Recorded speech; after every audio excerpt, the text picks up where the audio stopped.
Ouais, en fait là, je vais clore la vidéo là pour aujourd'hui. Vous voyez, quand je parle de sionistes et de mafia italienne, quand je dis mafia italienne, je pèse pas, je mens pas, hein. C'est pas que je mens. Déjà, premièrement, ma femme, avant que je me marie avec, hein, moi je juge pas une personne par rapport à ses antécédents et tout. Du moment que la personne elle met une croix sur son passé et qu'elle pense au moment présent et à l'avenir, avec la personne à qui elle se marie, d'accord? Donc elle s'est mariée avec moi.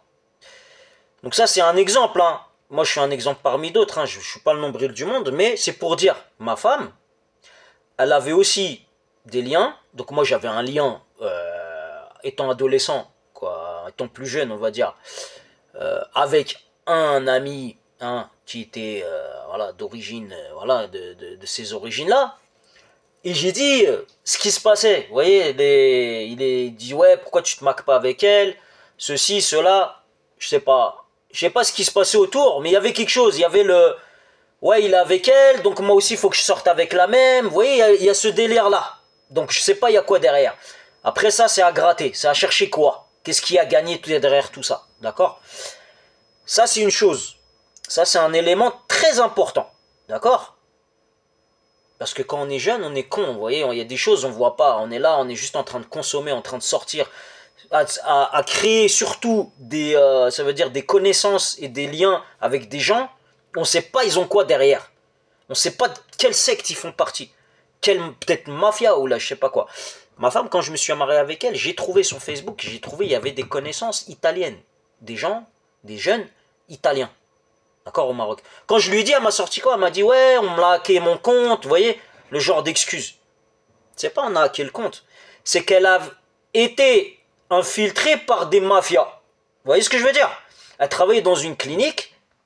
Elle dit, ouais, la famille, ils savent ce que je fais, tout ça. C'est pas, ils savent ce qu'elle fait. Parce que moi-même, quand j'étais marié avec elle, quand elle rentrait le soir, des fois, elle rentrait trop tard et elle coupait son téléphone. D'accord? Donc, moi, les gens là, s'il y a des autorités, s'il y a de la famille qui parle derrière mon dos, qui dit lui il est ci, lui il est ça, faites très attention à ce que vous faites, parce que le jour où je vais avoir une preuve, déjà là j'ai une preuve, j'ai pas encore déposé une plainte.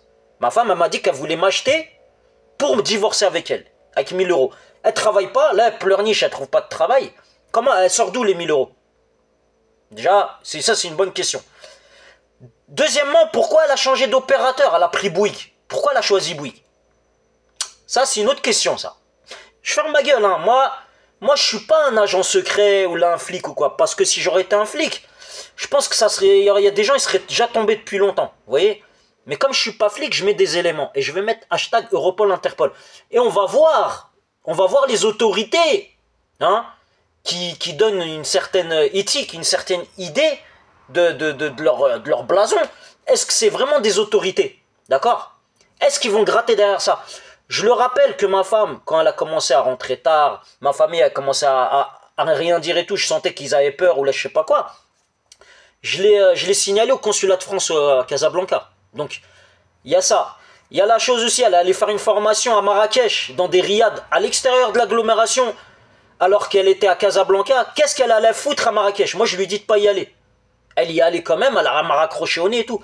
Donc moi, faut pas dire que moi je suis un mauvais mari ou là, essayer de faire, vous voyez, c'est moi je m'en fous de ce qu'ils disent les gens, mais essayer de faire un dossier derrière moi, ouais, il prend pas soin d'elle, ou là il y a un homme, il est un don Juan, ou là je sais pas, moi je m'en bats les couilles, moi j'en ai rien à foutre, moi de l'image de marque, ou là de se montrer, ou là faire la pub.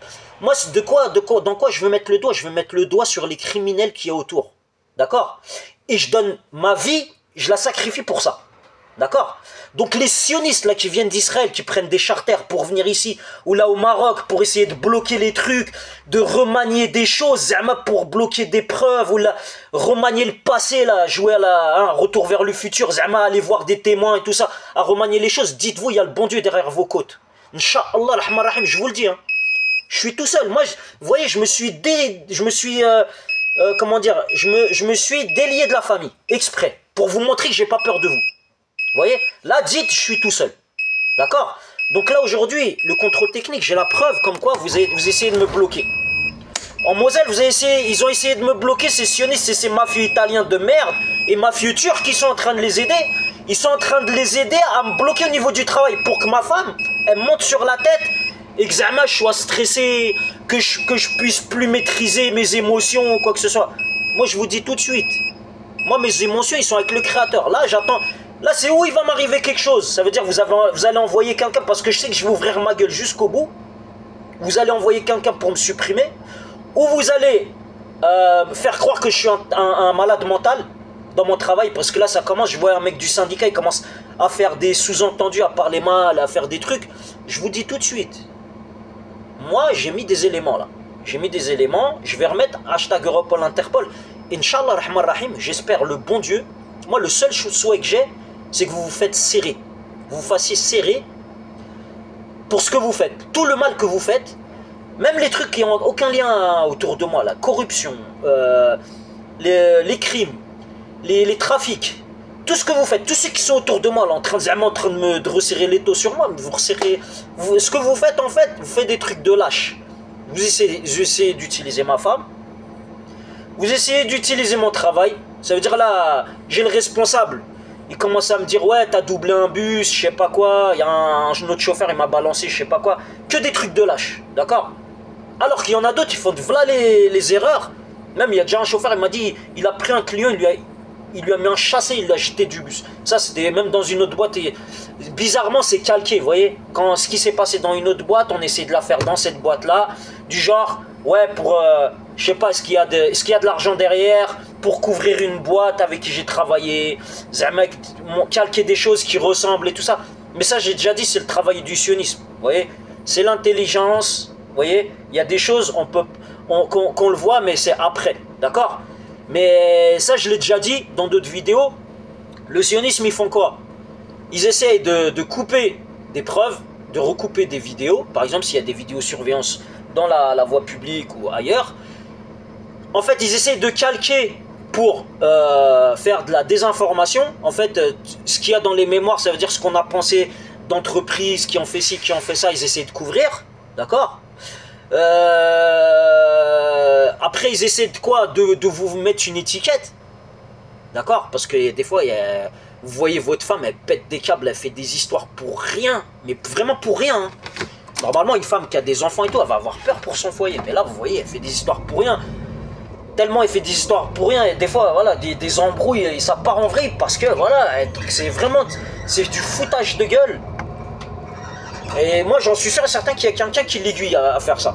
Ça veut dire que cette nana-là, elle est aiguillée.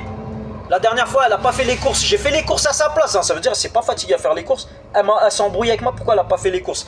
Et j'ai remarqué qu'il y avait des vieilles, ou des meufs, là, des têtes de sionistes, là. À chaque fois, elles se collent à elle dans les rayons. Quand je les vois de loin, elles commencent à parler à côté d'elle. Je sais pas ce qu'ils racontent. Vous voyez, mais je vais vous dire un truc. Vous savez que le sionisme, quand il est ancré au Maroc, moi, je vous dis, il y a des choses, il y en a, ils vont dire c'est tiré par les cheveux.